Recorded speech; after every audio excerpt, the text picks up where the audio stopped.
Negara dengan iklim tropis seperti Indonesia ini sangat cocok untuk budidaya jamur tiram. Cara budidaya jamur tiram cukup mudah dan modalnya pun tidak begitu banyak. Bagian yang paling sulit saat ini untuk budidaya jamur tiram adalah membuat baglok, yakni media tanam yang sudah berisi bibit jamur.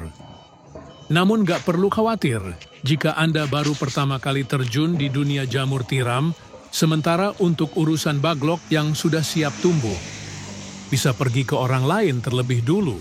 Lambat waktu jika usaha budidaya jamur tiram sudah mulai berkembang. Cobalah untuk membuat baglok sendiri.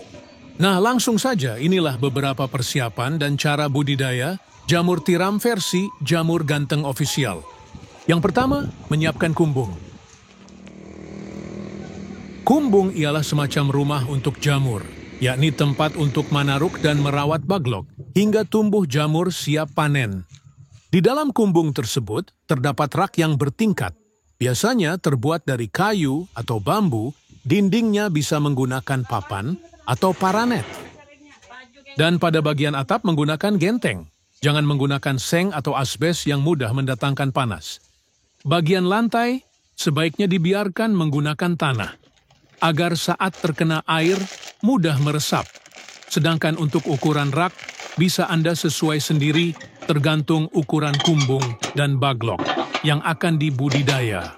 Namun idealnya ketinggian ruang, sebaiknya tidak kurang dari 40 cm. Rak bisa dibuat 2 hingga 3 tingkat, lebar. Rak 40 cm dan panjang setiap ruas rak 1 meter. Setiap ruas rak bisa memuat 70 hingga 80 baglok. Kemudian menyiapkan baglok. Perlu kalian tahu, kualitas baglok yang bagus sangat mempengaruhi pertumbuhan dari jamur itu sendiri.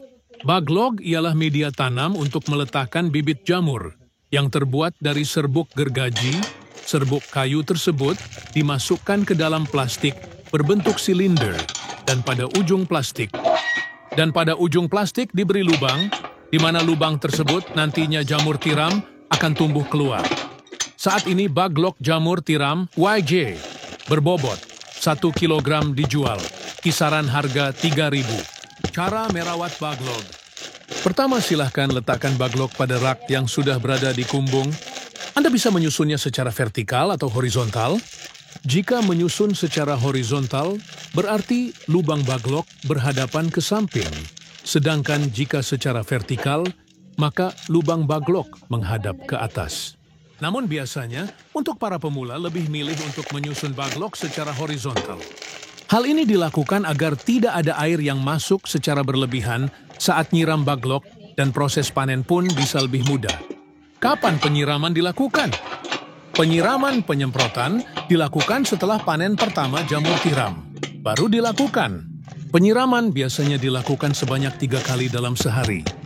Lakukan penyiraman dengan sprayer atau sistem kabut frekuensi.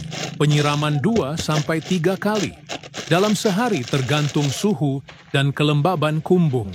Proses panen. Inilah proses YG terakhir, yakni panen budidaya jamur tiram. Bila baglok yang digunakan permukaannya telah tertutup sempurna dengan miselium, biasanya dalam waktu 1 hingga 2 minggu sejak pembukaan tutup baglok. Baglok yang memiliki bobot sekitar 1 kg akan menghasilkan jamur sebanyak 0,7 kg. Jamur akan tumbuh dan sudah bisa dipanen jika dirawat dengan baik dan benar. Baglok jamur bisa dipanen hingga 4-5 kali panen. Setelah itu, baglok dibuang atau bisa digunakan bahan ompos. Pemanenan dilakukan terhadap jamur yang telah mekar dan membesar tepatnya bila ujung-ujungnya telah terlihat meruncing. Bila masa panen lewat setengah hari saja, maka warnanya menjadi agak kuning kecoklatan. Bila sudah selesai itu, jamur cepat layu dan tidak tahan lama. Kemudian jarak panen pertama ke panen kedua berkisar 2 hingga 3 minggu. Semoga bermanfaat dan barokah. Amin, amin, amin. Monggo YJ minat mau usaha jamur tiram, bisa diorder baglok jamur tiramnya via 108 5259 352057 atau via Shopee Yayan Mushroom, gratis, konsultasi seputar dunia perjamuran, tidak usah khawatir, takut gagal siap dibimbing sampai berhasil.